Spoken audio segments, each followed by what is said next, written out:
Ya, selamat pagi anak-anak. Pagi Pak. Ya, apa kabar semuanya? Baik Pak.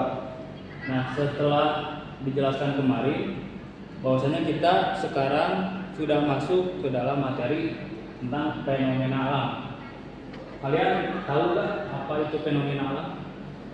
Bencana alam Pak. Ya, kayak bencana alam. Cuma di sini difokuskan di Indonesia seperti itu. Nah, mungkin kita langsung saja belajar ya, anak-anak. Nah, anak-anak semua, sekarang kita masuk ke dalam pendahuluan. Nah, jadi pada kali ini kita akan membahas tentang fenomena alam yang ada di Indonesia. Nah, jadi fokusnya pada pembahasan kali ini itu kepada gempa bumi dan juga gunung berapi. Nah, meskipun di dalam materi ini kita hanya menjelaskan dua ya, tapi ada juga banyak fenomena alam yang ada di Indonesia. Misalkan banjir, tanah longsor, kayak gitu. Itu juga sudah termasuk ke dalam fenomena alam yang ada di Indonesia. Ngerti? Sampai sini ada yang ditanyakan? Nah, selanjutnya, fenomena alam yang pertama itu ada gunung berapi, teman-teman. Nah, jadi gunung berapi ini terbentuk akibat aktivitas geologi atau aktivitas pergeseran tanah begitu. Dimana magma dari dalam bumi ini naik ke dalam permukaan. Proses ini juga dapat menciptakan berbagai jenis gunung berapi seperti ada stratovolcano dan juga silvocano. Nah, risiko letusan gunung berapi juga di Indonesia itu sangat tinggi karena Indonesia itu termasuk ke dalam lokasi cincin api Pasifik. Nah, gunung berapi yang ada di Indonesia itu misalkan ada Gunung Merapi, terus ada Gunung Krakatau kayak gitu yang misalkan sampai sekarang masih aktif. Nah, di sini kita akan membahas tentang sejarah letusan terbesar yang pernah terjadi di Indonesia. Nah, selama sejarah di Indonesia itu telah mengalami beberapa letusan gunung berapi. Nah, yang paling signifikan seperti yang pertama ada letusan Krakatau yang terjadi pada tahun 1883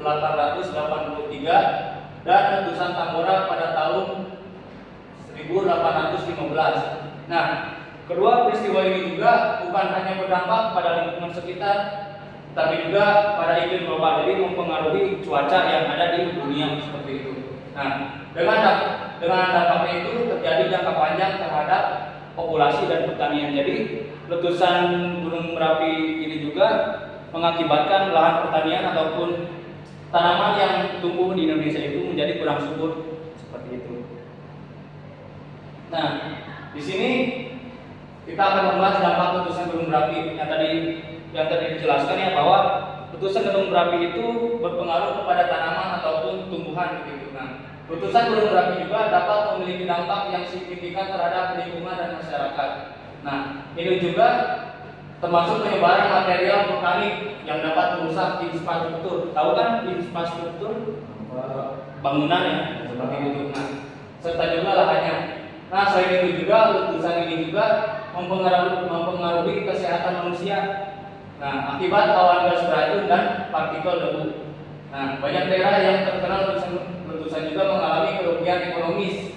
Kerugian ekonomis itu kayak kerugian tentang keuangan kayak gitu. Nah, jadi kerugian ekonomis di sini juga terjadi begitu besar karena dampaknya juga terhadap sektor pertanian dan pariwisata seperti itu. Nah, sampai di sini ada yang mau ditanyakan tentang dulu? Aman? Cukup ya. Nah, selanjutnya ada fenomena alam yang sering terjadi di Indonesia itu. Yang kedua ada gempa bumi. Tahu kan gempa bumi? Earthquake kalau bahasa Inggrisnya. Nah, seperti itu. Nah, jadi yang pertama kita membahas tentang penyebab gempa bumi.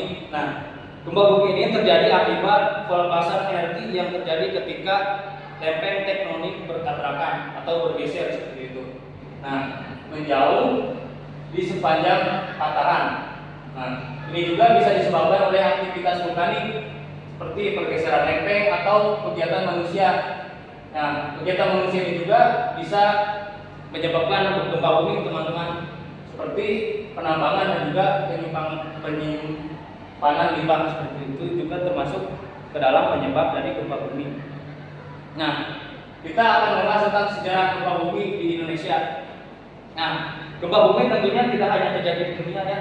Di Indonesia juga pernah terjadi. Nah, Indonesia juga memiliki beberapa catatan sejarah gempa bumi yang panjang, termasuk gempa bumi di Aceh pada tahun 2004 tahun yang menyebabkan tsunami. Nah, seperti itu. Nah, juga banyak daerah di Indonesia juga terletak di sekitar satu gempa. Menjadikannya juga si daerah yang ada di Indonesia ini menjadi rentan terhadap gempa bumi. Nah, selanjutnya ada tanda dan mitigasi gempa bumi. Jadi kita belajar tentang tanda-tanda terjadinya gempa bumi. Nah, beberapa tanda awal gempa bumi meliputi getaran tanah yang tidak biasa, suara raungan, dan perubahan perilaku hewan. Nah, perilaku hewan juga sangat berpengaruh dalam penyebab gempa bumi ataupun tanda-tanda awal gempa bumi seperti itu. Nah, mitigasi juga termasuk sistem peringatan dini. Dan mitigasi itu kayak solusi seperti itu. Nah, yang kedua ada kita itu untuk mengatasi gempa itu membangun bangunan tahan gempa, serta kita juga harus diberikan pelajaran atau edukasi untuk masyarakat agar kesiapan saat terjadi gempa bumi seperti itu. Nah, sampai di sini mungkin materinya sampai di sini saja. Baik, sekarang saya akan membagikan kertas dan kalian baca terus disimpulkan ya. Disimpulkan apa yang ada di dalam teks itu dan juga pokoknya nanti kita mengerjakan soal bersama-sama seperti itu. Nah, tadi kan sudah dikerjakan ya soal-soalnya.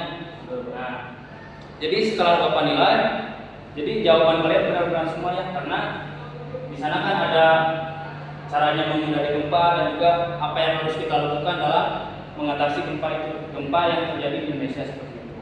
Nah, setelah kita membahas tentang fenomena alam, saya akan mengulas ataupun bertanya kepada kalian ya. Jadi, apa sih yang dimaksud dengan fenomena alam itu? Jadi, fenomena alam itu sesuatu yang terjadi di Indonesia, ya bumi kayak gitu.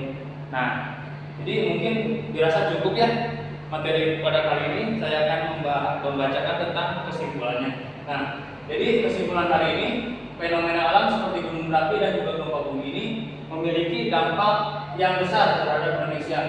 Pemahaman tentang penyebab dan efeknya sangat penting untuk mengurangi risiko bencana, serta juga meningkatkan upaya mitigasi dan respon darurat, sehingga kita apabila terjadi fenomena alam atau bencana alam yang sudah disebutkan tadi itu, kita bisa mengupayakan ataupun menghindari bencana tersebut. Nah, mungkin sekian ya. Selamat bertemu lagi di minggu depan.